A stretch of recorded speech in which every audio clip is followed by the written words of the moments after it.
So as we begin oversight and accountability in this work of the 118th Congress by examining a crucial tool in advancing U.S. national security, and that is sanctions, economic sanctions specifically. In the past 2 years, the Biden administration, in my opinion, has failed in implementing and enforcing sanctions on many of our adversaries. Unenforced sanctions, in my opinion, are worse than no sanctions at all because of what it telegraphs to our enemies. Plain and simple, sanctions have to be enforced because they show that our yes is yes and our no is no. And if we're not showing that, we're telegraphing the wrong thing to any foreign intelligence asset.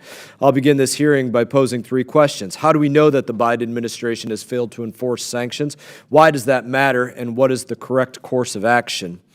Let's take Iran, number 1, as an example. Under the Trump administration's maximum pressure campaign, the Islamic Republic of Iran's official cash reserves fell to $4 billion from roughly $122.5 billion. And that was in the year 2020 that they fell to that.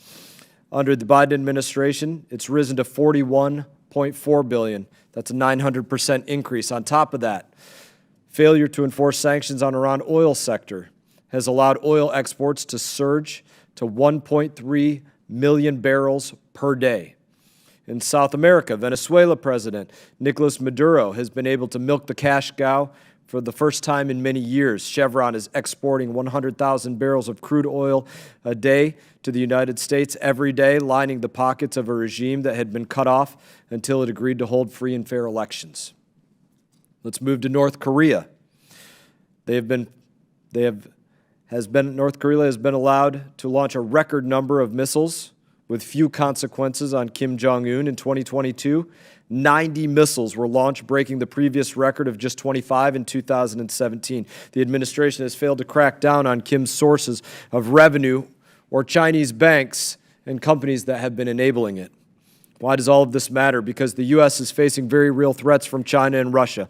We cannot be fighting with one hand tied behind our back. Since Vladimir Putin launched his illegal invasion and occupation of the sovereign Ukraine, the U.S. has sent billions in aid to Ukraine, but by allowing Russia to continue to export energy, hundreds of billions have been pumped into Putin's economy. Sanctioning a farmer without sanctioning that farmer's crops is not an effective strategy, and it telegraphs to our enemies that President Biden does not have the correct red lines. It's widely recognized that China is the greatest strategic threat to our country, but again, there have been little to no efforts to use sanctions to hold the CCP accountable. Today, we'll hear recommendations on how our government can do just that, hold them accountable, including targeting China's support for Russia, the Wuhan Institute of Virology, and China, the cartels, and the role that they play in the deadly fentanyl epidemic. Instead of focusing on innovative new ways to implement sanctions, this administration has been developing creative ways to undermine them by offering massive carve-outs through overbroad general licenses. In December 2022, Treasury issued and amended general licenses offering massive new exceptions for humanitarian aid, making it easier for assistance to fall into the hands of sanctioned regimes, terrorists, and human rights violators, as we've seen in places like Syria. In the wake of the recent earthquake in Syria and Turkey, General License Number 23 went even further, authorizing direct sanctions with Syria's Assad regime, despite numerous existing avenues for providing humanitarian aid to the Syrian people, opening that door for the butcher of Damascus to line his pockets. So what is the correct course of action? Today's discussion will help determine that, but I believe the Trump administration had laid out a very helpful blueprint.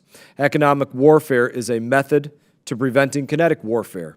Prior to the invasion of Ukraine, President Biden did agree with that statement, referring to direct sanctions, but later he started to say things like this in February of 2022.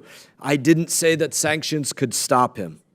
And then later he went on to say, in a half-assed measure, talking about Putin, that sanctions never deter. I would disagree with that.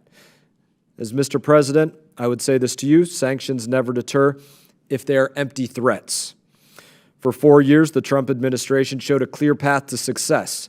Make sanctions match your words and lead from a position of strength. We've seen the impact of rigorous congressional oversight of sanctions policy, implementation, and enforcement in recent years. Congress has a duty to conduct oversight and push this administration to take responsibility and act in the best interests of the security of our United States of America and our people.